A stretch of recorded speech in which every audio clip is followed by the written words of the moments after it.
It happened during a Friday lunch rush. Noise, steam, shouting orders bouncing off stainless steel. I was plating entrees when something heavy slammed into my back. The ceramic plate shattered against my spine. Heat and pain shot through my shoulder blade like electricity. I turned slowly, and there she was, Lara, hand over her mouth, pretending to gasp while her eyes already rolled with boredom. "Sorry, old man.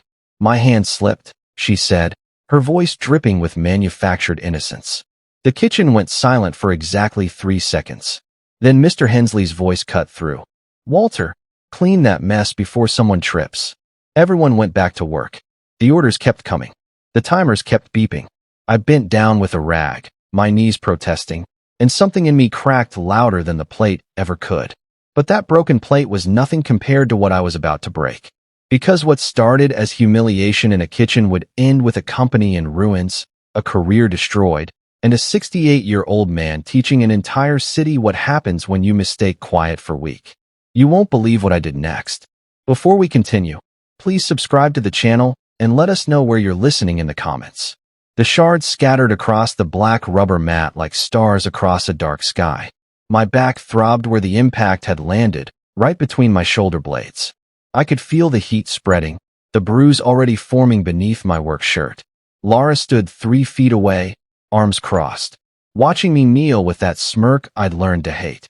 She was 26, blonde, and convinced that volume equaled authority. For 6 months, she'd been making my shifts miserable, accidentally bumping into me, calling me Gramps in front of clients, hiding my prep lists so I'd look confused and disorganized. Mr. Hensley never intervened.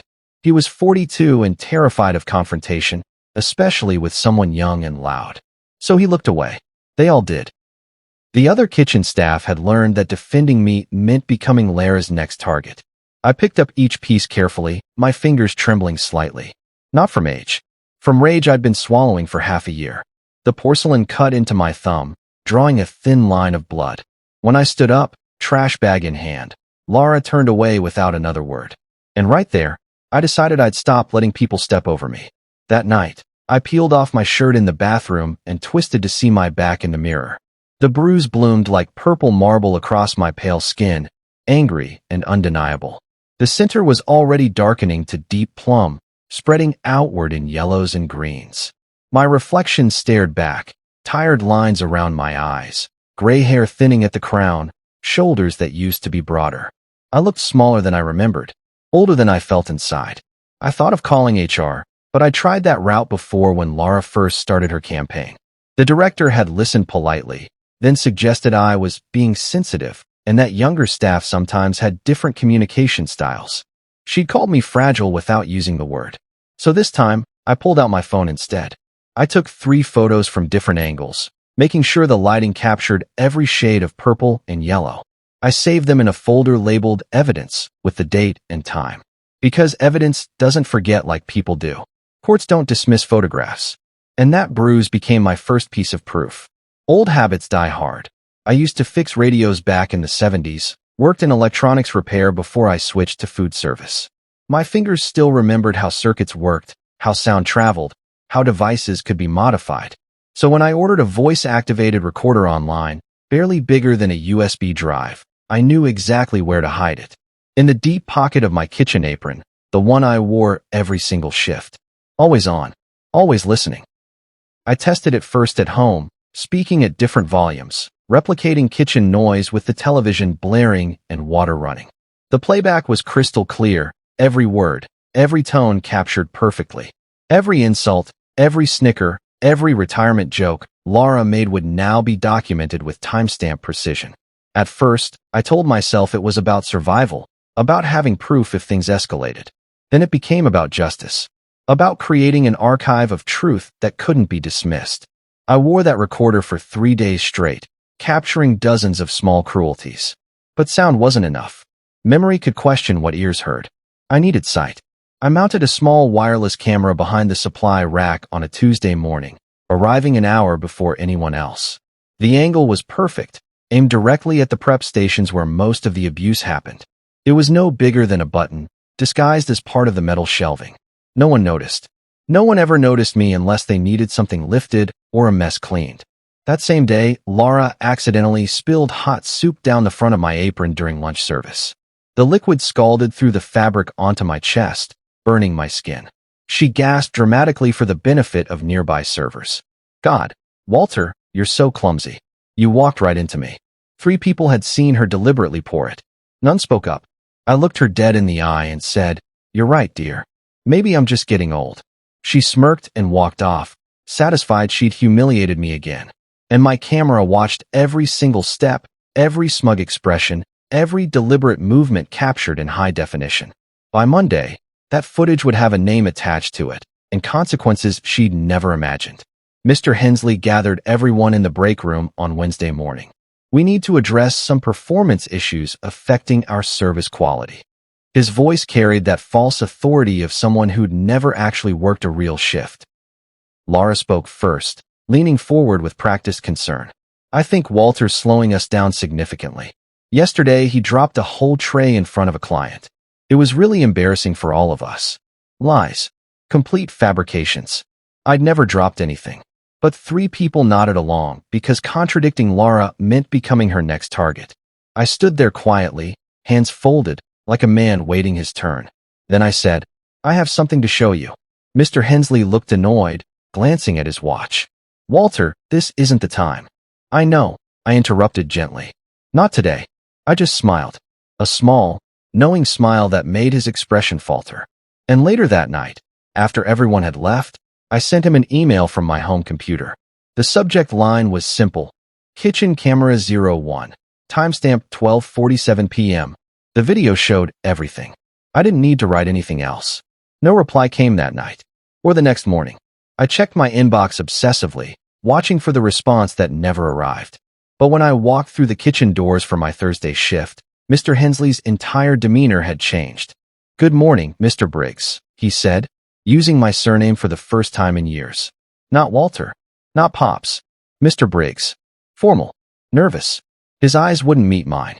Even Laura was quieter during morning prep, shooting me confused glances when she thought I wasn't looking. The usual jokes didn't come. The casual bumps stopped. They'd seen it. The video showing her deliberately spilling that soup. The audio of her calling me useless fossil when she thought no one important was listening. They'd seen everything. Every calculated cruelty, every witnessed assault. They just hoped I wouldn't push it further. They were praying this was just a warning shot, that I'd be satisfied with their sudden politeness. They didn't realize I'd stopped hoping for their decency years ago. If they wanted silence from me now, I'd give them the kind that destroys everything it touches. After 40 years in food service, restaurants, hotels, catering companies, you learn who matters in a city. Names, dietary preferences, family connections, political relationships. When I volunteered to help organize the contact list for the mayor's charity gala we were catering, nobody questioned it. Why would they? I was reliable old Walter, the man who did grunt work without complaint. I spent 3 careful hours updating the spreadsheet, adding contact information, confirming attendance. Professional. Thorough. And I slipped one brief note into the internal staff file that would be reviewed by the mayor's office. Internal concern. Workplace abuse incident currently under review. Management aware. Vague enough to avoid liability. Specific enough to raise questions. I didn't need to shout. I didn't need to make direct accusations. I just needed the right whisper to reach the right ear.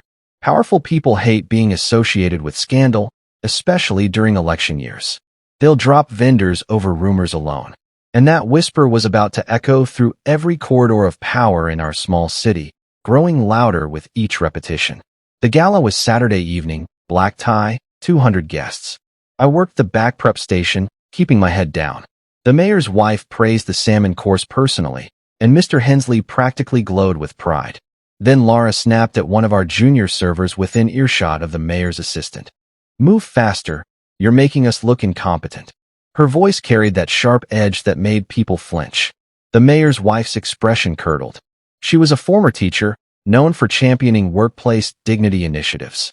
She whispered something urgent to her husband, who whispered to his assistant, who immediately pulled out her phone. By Monday morning, the assistant was on the phone with our corporate office, asking pointed questions about a video circulating regarding your kitchen staff and whether there were culture issues we should be aware of. I didn't send the video to anyone new.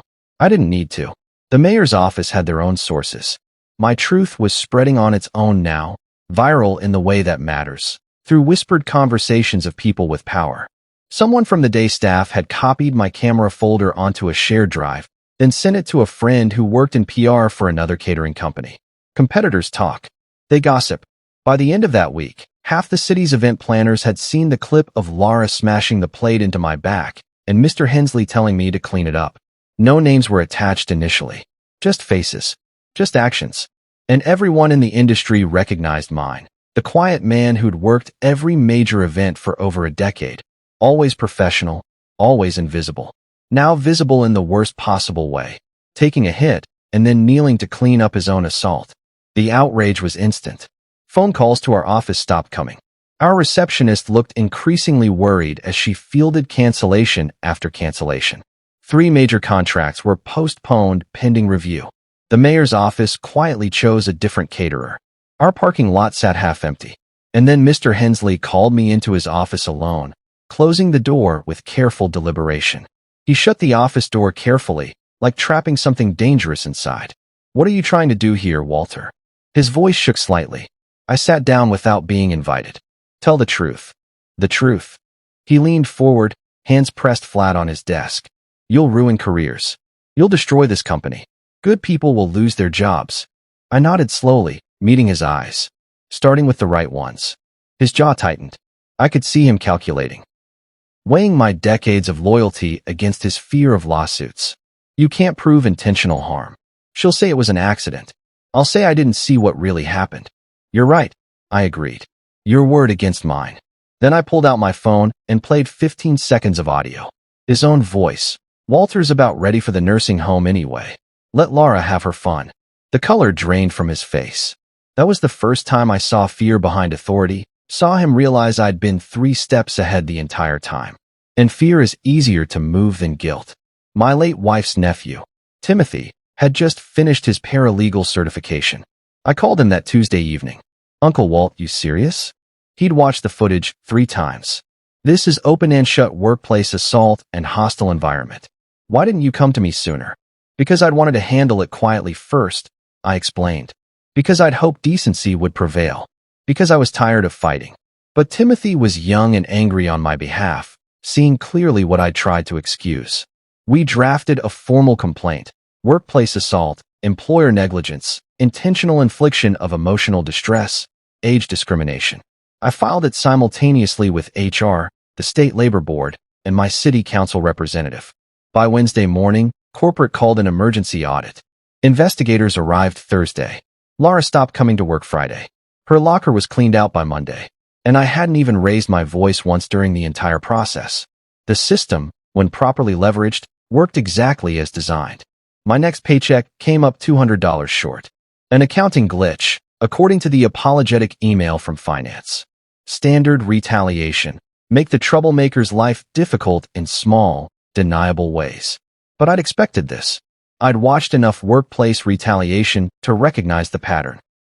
I sent a polite email documenting the shortage, copying the labor board investigator, Timothy, and the entire corporate compliance department. I'm certain this is simply an error, but given the current investigation, I wanted to document any irregularities for accuracy. Professional, unassailable, threatening without making threats. By 9 the next morning, the full amount appeared in my account, plus an extra 100 with a note. Inconvenience compensation. They thought money could quiet an old man, that a few hundred extra would make me forget about justice. They'd fundamentally misunderstood what this was about. They forgot I'd buried the woman I loved and kept my peace at her graveside. I knew what real loss felt like. Peace doesn't mean surrender. It means choosing your battles. And I'd chosen mine. I created an anonymous account on a popular workplace review site. The post was titled, "What Happens When Loyalty Gets Old?" I didn't name the company directly. I didn't need to. I described the kitchen in specific detail, the black rubber mats, the layout, the wallpaper in the break room, cream with thin gold stripes. I told my story plainly. The plate, the bruise, the recording, the silence, the pattern of abuse. No dramatics, just facts. Someone recognized the wallpaper pattern in the background of one of Lara's social media photos. Within 6 hours, my post had been shared 40 times. Within 2 days, it went viral in local restaurant industry groups. Cancellations accelerated. 3 major contracts fell through in a single week. The mayor's office quietly chose a different caterer. And for the first time, silence worked for me instead of against me. Comments flooded in from other workers sharing similar stories. The post became a rallying point. Then the press called, and silence became impossible to maintain. A young journalist from the city paper came to my apartment. Her name was Veronica, and she had intelligent eyes that reminded me of my daughter. "Sir, would you like to speak on record? We're doing a series on workplace conditions." I made her tea first, proper tea in actual cups. We sat at my kitchen table where my wife used to do crossword puzzles. I thought about what she would say, my wife, Eleanor, who never backed down from truth. She used to say, "The truth ages well, just like good wine. Lies go sour fast." So I nodded. I showed Veronica everything. The photos, the recordings, the video footage. She took notes carefully, respectfully, asking thoughtful questions. When the story aired 3 days later, the headline read, "Elderly worker documents workplace abuse," with precision. They used my name with my permission. My face. My story, fully told without sanitizing. The article included expert commentary from labor lawyers. And corporate couldn't ignore a headline that clean, that public, that impossible to dismiss. 2 representatives arrived the following Monday, both wearing expensive suits and nervous smiles. "Mr. Briggs, we want to make things right. We had no idea the situation had escalated to this degree." The taller one spoke in rehearsed phrases clearly crafted by their legal team. I let them talk for several minutes, apologies tumbling over each other. Then I slid a flash drive across my kitchen table. Then start by watching everything I didn't release yet. Their faces went pale as they realized there was more. 3 hours of footage. Dozens of incidents. Laura wasn't the only one. She was just the worst. But the culture that enabled her involved others. They left looking like they'd seen ghosts. By Friday, Laura and Mr. Hensley were suspended indefinitely without pay. 2 other kitchen staff received written warnings. The owner issued a public statement about zero tolerance. But I didn't fight for suspension. Suspension was temporary, meaningless. I fought for closure, for permanent change, for accountability that would survive long after I was gone. Laura tried to defend herself online 2 days after her suspension. "I'm being targeted by a disgruntled former employee who edited footage. He's unstable and needs help. This is defamation." Her friends rallied in the comments. "Stay strong. Don't let them destroy you." The support poured in from people who knew nothing about the actual situation. So I released the uncut version the next morning. 3 hours and 47 minutes of continuous footage, time-stamped, with synchronized audio proving nothing had been edited. I posted it publicly with a simple caption. Full context. No edits. You decide. I included the metadata proving authenticity. The tide turned in minutes. Her supportive comments disappeared as her friends watched the actual footage. People who defended her deleted their posts in embarrassment. She tried to explain, to clarify, but each attempt made things worse. The internet did what management wouldn't, held her accountable with an audience of thousands. She deleted her account by nightfall. Her silence, finally, was useful. Mr. Hensley called my home number late one Thursday evening. I almost didn't answer, but curiosity won. His voice shook. "Walter, I've been thinking about everything. I didn't handle things right. I should have protected you. I'm genuinely sorry." I let him talk, settling into my recliner while he filled the silence with justifications disguised as apologies. He was stressed. The company had been struggling. Laura was connected to the owner's family. He thought I could handle it because I'd always been so strong, so reliable. Each excuse revealed more about his character than any apology could. When he finally ran out of words, the line went quiet except for his ragged breathing. Then I said, "You're not sorry you did it, Hensley. You're sorry you got caught. You're sorry there are consequences. Those are very different things." And I hung up before he could respond. The phone rang twice more that night. I didn't answer. The next sound I heard was the courthouse clerk stamping my civil claim. Courtrooms are cold, even in summer. The air conditioning runs like winter. I wore my only suit, the navy one I'd bought for my wife's funeral. Laura sat 3 rows ahead, thinner now, her hair pulled back severely. Her lawyer kept whispering in her ear, Mr. Hensley sat separate with his own legal team, looking older than his 42 years. When they played my video on the large screen, I watched Lara's face. She flinched when the plate hit my back. She looked away when the judge ordered it replayed. The audio followed, her calling me useless, Hensley's dismissal, 6 months of documented abuse compressed into 40 minutes. The judge didn't need long. Verdict: guilty of negligence in maintaining a hostile work environment and failure to address documented workplace assault. Damages awarded, $85,000. Lara wept quietly. Hensley didn't move. But my peace wasn't in the verdict or the money. It was in what came next, what I would build from these ruins. The company's legal team approached me outside the courthouse. They offered a generous settlement, 6 figures to avoid prolonged litigation and more publicity. Timothy advised me to negotiate higher, but I was tired of fighting. I took their first offer, not because I needed wealth, but because I needed meaning. I funded a scholarship program for trade school students over 50 who wanted to learn new skills. Career changers. People who'd been counted out. And I rented a small storefront 3 blocks from where my wife used to run her bakery before she got sick. I'd always wanted to try baking seriously. She'd taught me enough before she passed. Her recipes for sourdough, her techniques, her secret for perfect cinnamon rolls. I named the shop Second Rise, for bread that rises twice, for second chances, for standing back up. The double meaning felt right. And on opening day, after weeks of renovation, I wore the same apron I'd once hidden my recorder in, now washed and repurposed for something better. The line stretched out the door by 8 that Saturday morning. Old co-workers came, some ashamed, avoiding my eyes, others proud, hugging me like family. Neighbors who'd read the story, strangers who'd followed the case online. I baked everything myself. Sourdough with tangy complexity, challah braided exactly as Eleanor taught me, cinnamon rolls using her secret recipe. The smell filled the street. A city council official shook my hand while cameras flashed. "Mr. Briggs, you showed a lot of people what quiet power looks like." I smiled, handing him a still warm loaf. "I just stopped being quiet, sir. That's all." Across the street, the catering company's office sat dark and abandoned. Windows papered over. A for lease sign tilted in the window. They'd closed permanently 2 weeks after the settlement, unable to survive the loss of contracts and reputation. I felt no satisfaction in their closure. Just relief that no one else would be hurt there, that the cycle had ended. Then, through my shop window, I saw her. Lara walked past on the opposite sidewalk, moving slowly like someone without destination. She was thinner than I remembered, almost gaunt, her face hollow.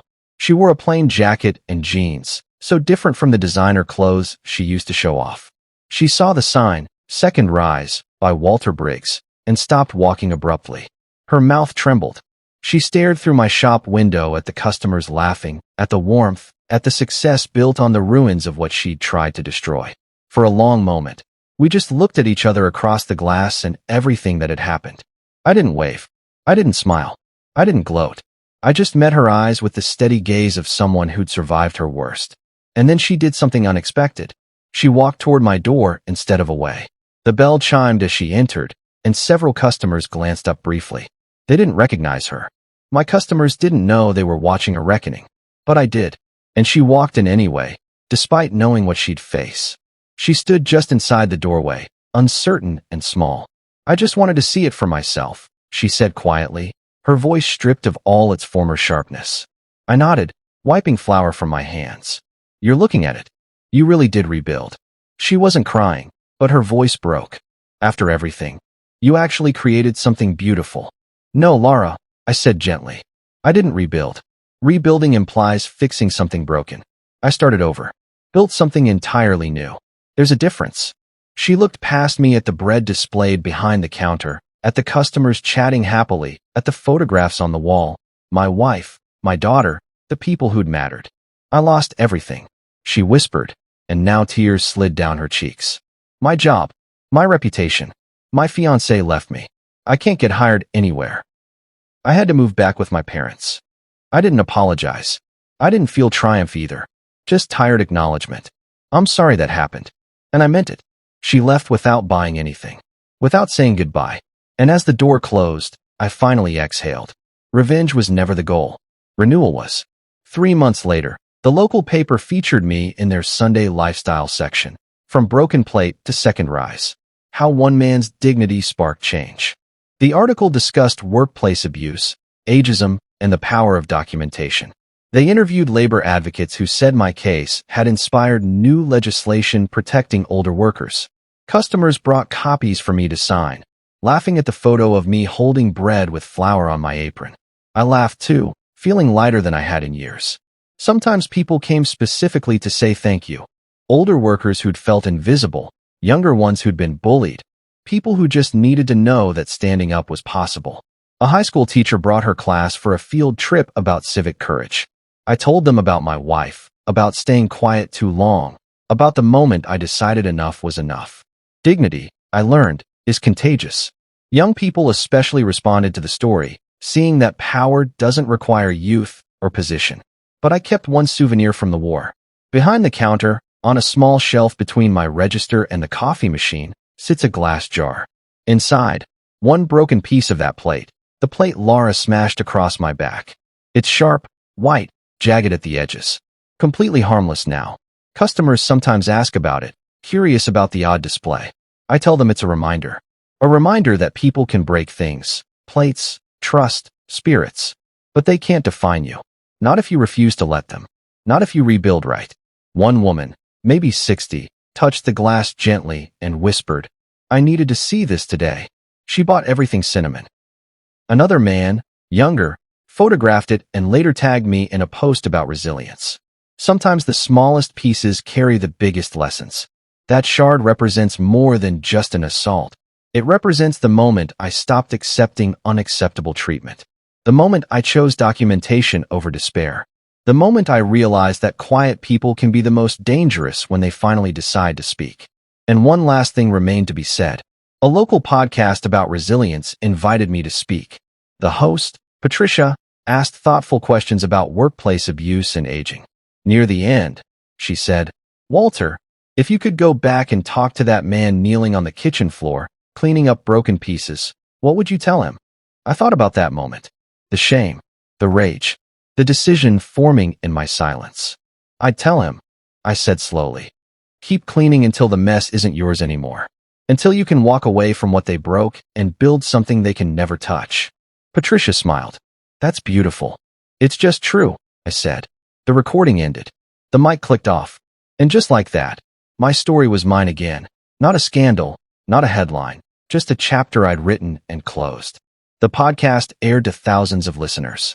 People reached out sharing their own stories of standing up. Because sometimes revenge isn't about striking back. It's about standing taller than the people who tried to break you. It's about transforming pain into purpose, humiliation into dignity, and silence into truth that echoes long after the initial wound has healed.